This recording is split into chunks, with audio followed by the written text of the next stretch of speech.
you give me 10 minutes, I will tell you why you can't change your life and why your brain keeps you stuck. Stop being angry at yourself. I want to think about the last time something didn't go the way you planned. Maybe it was a relationship that slowly stopped feeling like yours, a job that made you feel invisible, a version of your life you were building quietly, carefully, and then one day you look up and realize you hadn't moved. You had been trying, but something kept pulling you back to the same place, the same reactions, the same arguments, the same feeling of being stuck inside a story you didn't choose but couldn't seem to rewrite. And the worst part, you couldn't explain it because you are not lazy, you are not weak. You actually think about your life probably more than most people do. You analyze it, you talk about it, you lie awake at night running through it, and still nothing changes. I have been there.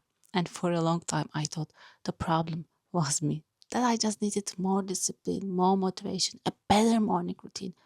But here's what I come to understand, and it genuinely shifted something in me.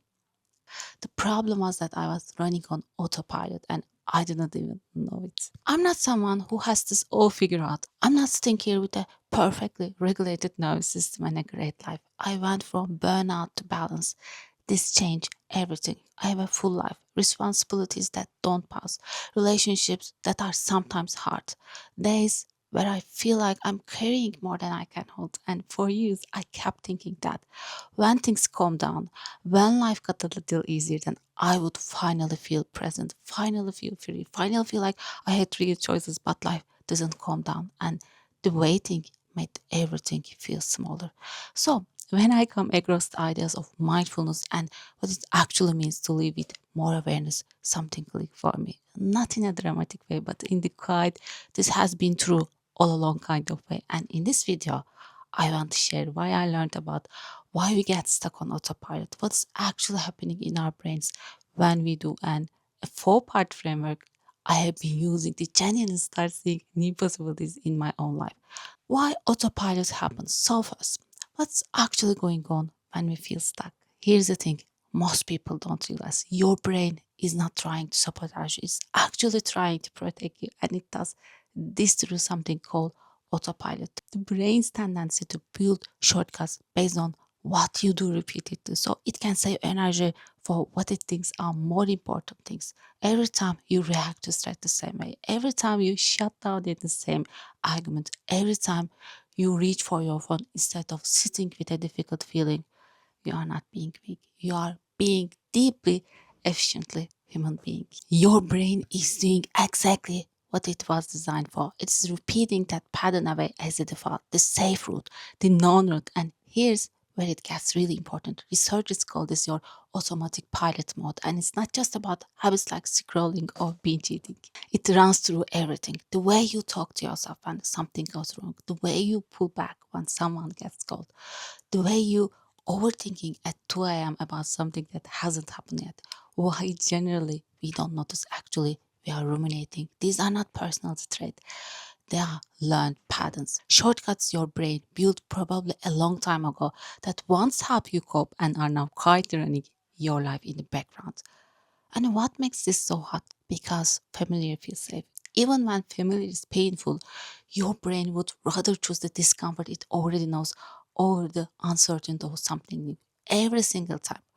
So most of us are not living our lives. We are rerunning them, recreating them. When I first understood this, I sat with it for a while and I tried something small for 2 weeks. Every time I noticed myself reacting to a message, to a situation at work, to something someone said, I tried to pause just for a moment, not to fix it, not to figure out it, just to notice that I was reacting and ask myself, is this actually mine or is this an old shortcut? The first few days were genuinely uncomfortable. I kept catching myself mid reaction and feeling almost embarrassed by how automatic it all was, how much of what I thought were my choices were actually just grooves I would run into myself over years.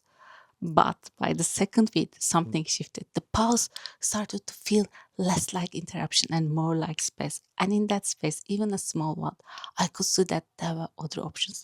Not big dramatic ones, just other ones.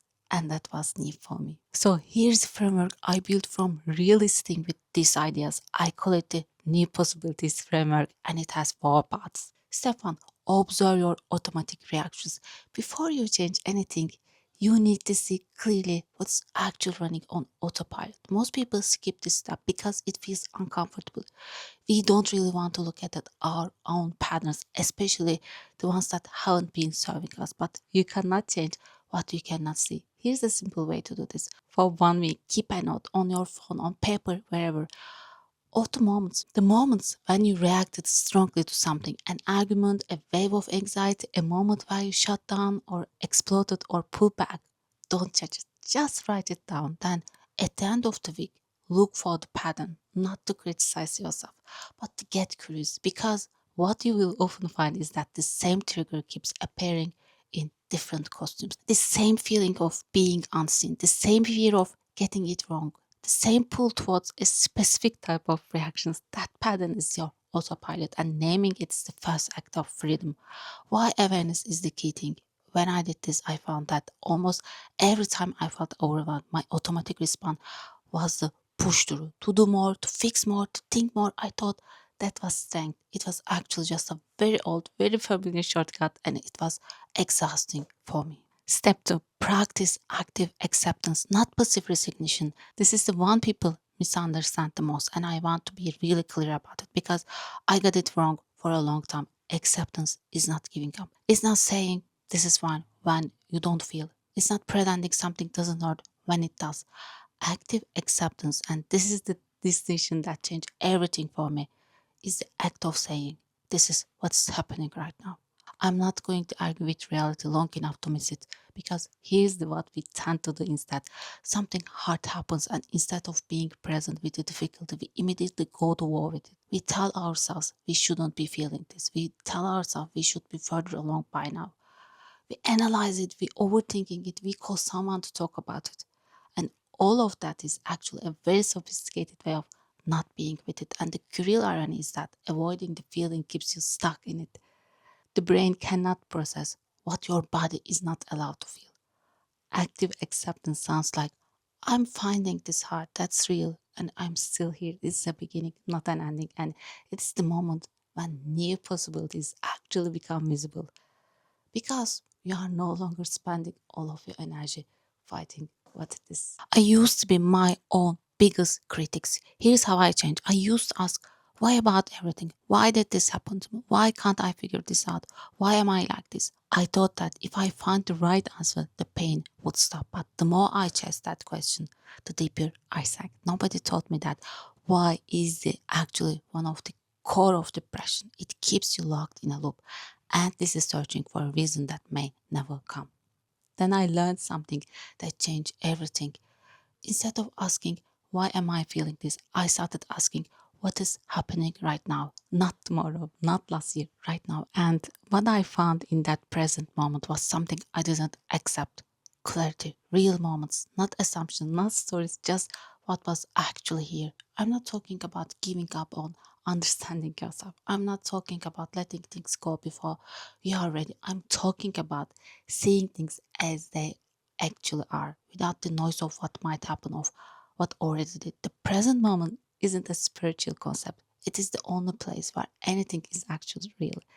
That shift didn't fix everything overnight, but it stopped me from being my own worst enemy, and that was everything. Step 3, create a pause between stimulus and response. This is the most practical step, and it is deceptively simple. Between every difficult moment and your reaction to it, there's a gap. It might be a fraction of a second, but it exists. And your ability to find that gap and widen it, even slightly, is one of the most powerful things you can develop.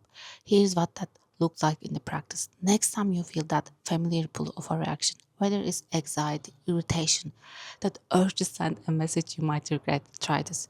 Before you do anything, ask yourself one question. Is there a genuine threat here right now in this moment? Not a possible threat, not a remembered threat, not a fear future threat, a real present.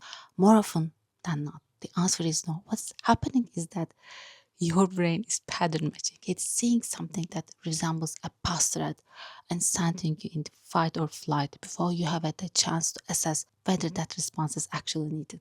How small pause changes your reaction. That one question, is there a real threat right now, creates the pause, And in that pause, you get your choices back. Step 4, get genuinely curious about what else is possible. This is the step the most productivity and self-help advice completely skips because it's not about doing more. It's actually about opening up. Here's what I mean. When we are locked inside our autopilot, we genuinely cannot see alternatives. Not because they don't exist, but because the brain in threat mode, in habitual mode, in I already know how this goes mode doesn't look for them. It looks for confirmation of what it already believes. Curiosity is the antidote to that. And I mean real curiosity, not I wonder how I can fix this. That is still problem solving mode. I mean the kind of curiosity that says, what if the situation contains something I haven't considered yet? What if there are options here that I can't see from where I'm currently standing? This isn't toxic positivity. It isn't pretending everything is fine. It's a genuine cognitive shift, moving from a closed system to an open one. And research in emotional psychology shows that this shift even briefly opens up what's called psychological flexibility. What would a calmer version of me do here? What am I assuming that might not actually be true?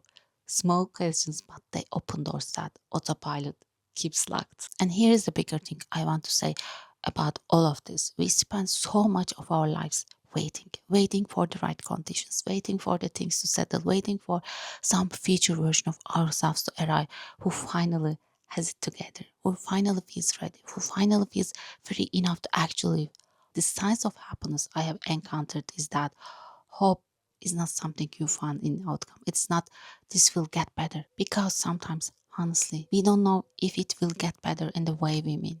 And hope built on condition is not real hope. It's a deal and deals fall apart. Real hope, the kind that actually holds you, is built on a quieter belief that whatever happens, you can be present for it, that you have some capacity to meet your life, not just manage it. That's not small thing, that's actually the whole thing. We live in a world that is very good at keeping us on autopilot. The social media, the constant input, our environment, all of it's designed to keep us in reaction mode, to keep us moving fast enough to that we never have to stop and ask whether we are moving in the right direction. Choosing to pause, to observe, to accept, to get curious is a quiet act of resistance. It's saying my inner life matters, my choices matter. I'm not just a collection of old patterns running on repeat. That's worth something. That's actually worth a lot. The days I feel most like myself are not the days everything runs smooth. They are the days I coach myself on autopilot, mid reaction, mid spiral, mid old story, and did something different. Even something small, even just a pause. You have more possibilities available to you right now than your autopilot is letting you see. Thank you for listening. I love you.